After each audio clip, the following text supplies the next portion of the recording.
ओम अरुणोदराय नमः। नमस्कार दोस्तों, अथर्वा क्लासेज में मैं डॉक्टर कुलदीप कुमार पांडे आप सभी प्रिय मित्रों का स्वागत करता हूं। आशा करता हूं आप लोग स्वस्थ होंगे और अपने लक्ष्य के प्रति अपने आप को जागरूक करते हुए उस पथ पे चल रहे होंगे। आपका स्वास्थ्य अच्छा रहे, महाराज गणपति जी आपके ऊपर सदैव कृपा बरसाते रहें। इन्हीं शुभकामनाओं के साथ आज जिस टॉपिक पे चर्चा करेंगे, आधुनिक इतिहास का दूसरा चैप्टर लेके आ रहा हूं आपके समक्ष। अभी तक हमने मध्यकालीन इतिहास के अंतर्गत गुलाम वंश की चर्चा की थी। आज आधुनिक इतिहास के अंतर्गत नवीन राज्यों में क्या उदय हुआ और ईस्ट इंडिया कंपनी, नवीन राज्यों के अंतर्गत ईस्ट इंडिया कंपनी और बंगाल के नवाब के विषय में आज चर्चा करेंगे। आइए प्रारंभ करते हैं आज की चर्चा। बंगाल में जो नवाब थे उनकी क्या उपस्थिति थी, इस पे चर्चा करेंगे। और ईस्ट इंडिया कंपनी के जो गवर्नर जनरल वगैरह थे उनके विषय में क्या हुआ इनके सल्तनत काल में, नवाबों के समय में, देखते हैं। बंगाल, पहले तो भूमिका जान लेते हैं कि बंगाल में जो नवाब थे किस क्रम में नवाब हुए। आइए जानते हैं।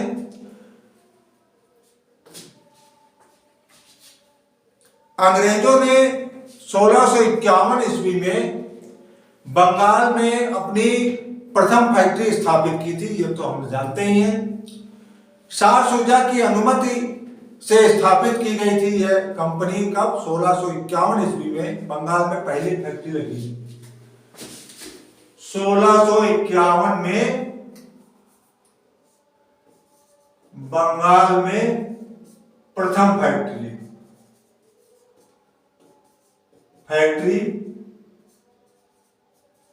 लगी अंग्रेज ईस्ट इंडिया कंपनी की। ईस्ट इंडिया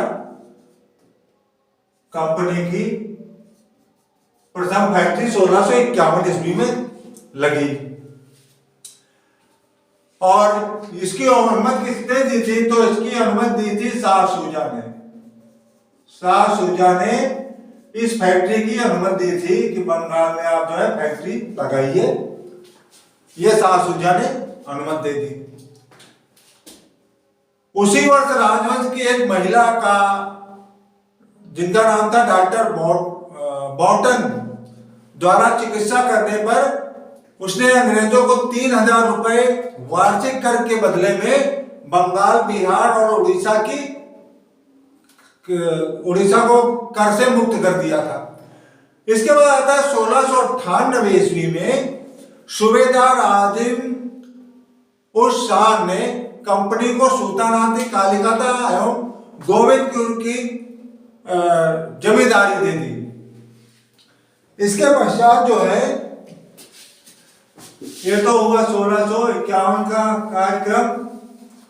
इसके बाद आता है 1698 में। 1698 में क्या हुआ? तो 1698 में सूबेदार थे कौन? आजिम उस शान।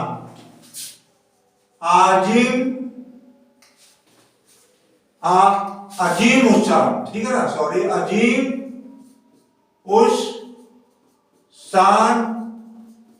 ये 1698 में कौन थे? सूबेदार थे। अजीम उस शान क्या थे? सूबेदार थे। और इन्होंने क्या किया?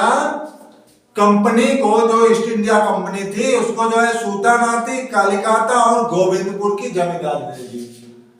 सुल्तानाती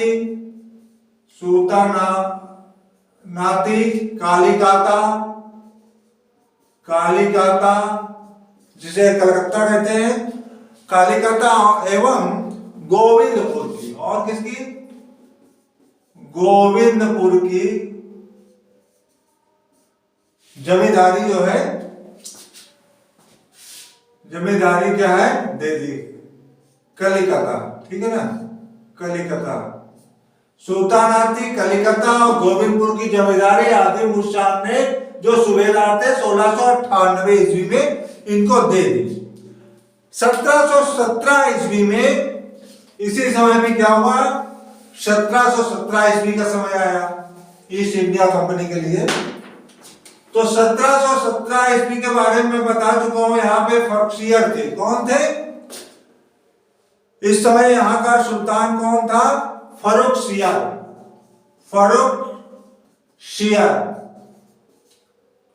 ये सुल्तान थे यहाँ पे। कब? 1717 ईस्वी में। ये समय ईस्ट इंडिया कंपनी यहाँ पे थी। इन्होंने क्या किया कि 3000 रुपए वार्षिक कर के बदले में अंग्रेजों को व्यापार में छूट दे दी। इन्होंने क्या किया? इन्होंने कहा कि 3000 वार्षिक कर हमको दीजिए और अपना जो है अंग्रेजों से कहा अपना व्यापार करिए। कितना? लेकिन हमको जो है वार्षिक कर के रूप में 3000 वार्षिक कर हमको चाहिए। ऐसा क्यों किया था ये मैं बता चुका हूं। जो मैंने फर्रुखसियर के बारे में बताया था, तो ये किसी पीड़ा से पीड़ित था। तो जो ईस्ट इंडिया कंपनी गवर्नर के साथ आए थे, उन्होंने इनका इलाज किया, जिससे खुश होकर इन्होंने 3000 के वार्षिक के बदले में, कर के बदले में इनको ईस्ट इंडिया कंपनी को व्यापार करने की अनुमति प्रदान कर दी थी। ये तो थे कुछ चर्चाएं इससे संबंधित।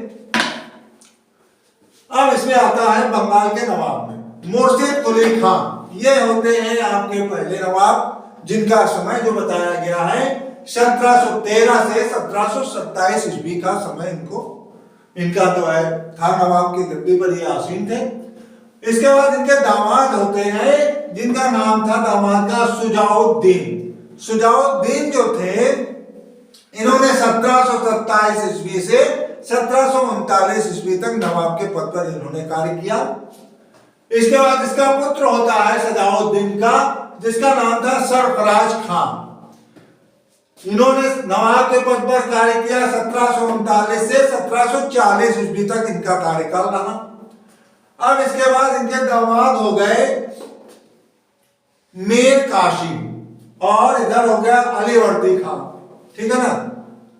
मीर कासिम, सरफराज का मीर कासिम जो दामाद था, इसके बारे में ज्यादा कुछ नहीं है। आइए अलीवर्दी खान के बारे में जानते हैं। अलीवर्दी खान जो था नवाब, इसका समय था 1746 से 1756 ईस्वी का। और इसके बाद इसकी पुत्री हुई, जिसका नाम था अमीना बेगम।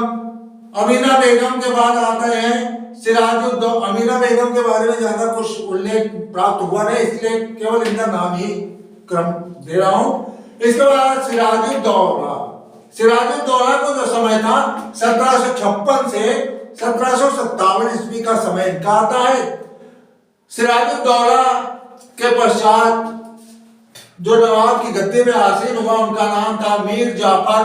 प्रथम बार ये हुआ 1757 से 1760 ईस्वी तक रहा पहली बार में। दोबारा ये जब नवाब बना, द्वितीय बार इसका समय रहा 1763 से 1765। इस प्रकार मीर जाफर 2 बार नवाब की गद्दी पर आसीन हुआ। इसके पश्चात इनकी एक पत्नी हुई, जिसका नाम था फातिमा बेगम। फातिमा बेगम के मां का नाम था मीर खान, जिनका समय था 1760 से 1763 ईस्वी का समय था। अगली कड़ी में आते हैं निजामुद्दौला, जिनका समय 1765 से 1766 ईस्वी का रहा नवाब की गद्दी पर। इसके पश्चात आते सैफुद्दौला। सैफुद्दौला जो नवाब थे, इनका समय था 1766 से 1770 ईस्वी का। ये थे बंगाल के नवाबों के क्रम। अब हम नजर डालते हैं या चर्चा करते हैं मुर्शिद कुली खां के बारे में। इनका क्या योगदान रहा, उसको साफ करके उसके विषय में चर्चा करते हैं।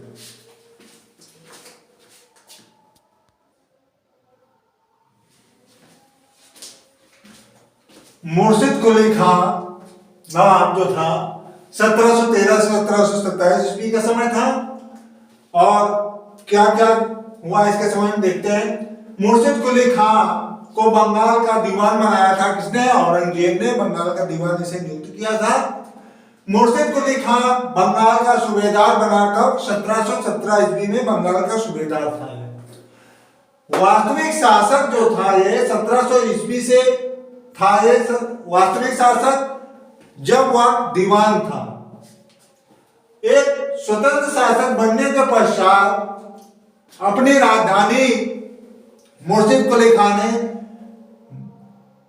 मध्य बंगाल के मुर्शिदाबाद में स्थापित की थी। मुर्शिदाबाद में इनकी राजधानी थी। ये रहा मुर्शिदाबाद, मध्य बंगाल के मुर्शिदाबाद में स्थापित की राजधानी।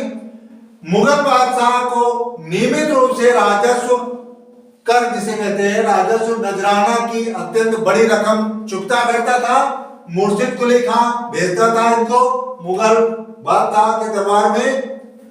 मुर्शिद कुली खान के समय 3 विद्रोह हुए थे।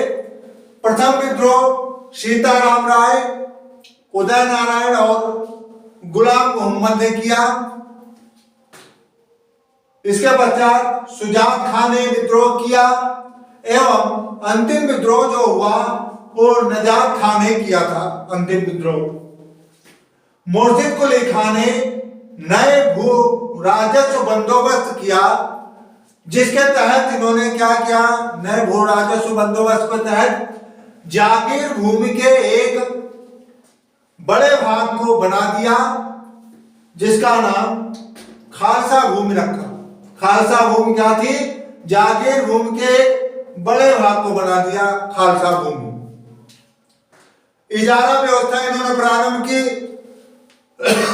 मुर्शिद कुली खान ने इजारा व्यवस्था क्या थी? ठेके पर भू राजस्व कर वसूल करने की व्यवस्था इजारा व्यवस्था कहलाती है। इजारा व्यवस्था क्या? ठेके पर भू राजस्व कर वसूल जो किया जाता था, ये एक व्यवस्था थी जिसे इजारा व्यवस्था के नाम से जानते हैं। और तकावी ऋण व्यवस्था भी इन्होंने प्रारंभ की थी। तकावी ऋण व्यवस्था क्या थी? आइए देखते हैं। पहले राशि प्रदान करना, यानी कि राशि क्या होती है? जो फसल तैयार हुई, जो अनाज तैयार हो, राशि के अंदर राशि पहले प्रदान की जाती थी। यह ऋण तकावी ऋण व्यवस्था है कि गरीब खेतिहरों का कष्ट दूर करने के लिए एक कदम उठाया मुर्शिद कुली खान ने और व्यवस्था के अंदर इन्होंने व्यवस्था की कि जो खेतिहर मजदूर हैं, जो खेतिहर गरीब हैं, वो समय पर अपना राजस्व चुका पाए, इसके लिए उन्होंने तकावी ऋण व्यवस्था प्रारंभ की थी, ताकि ये समर्थ हो सके। मतलब कि जैसे अनाज तैयार हो गया है तो उस राशि के द्वारा राजस्व विभाग का ऋण चुकता कर सके। ये तो थे आज की चर्चा। कल समय ज्यादा हो रहा है, इसके लिए नेक्स्ट इसके बाद नेक्स्ट चर्चा करेंगे।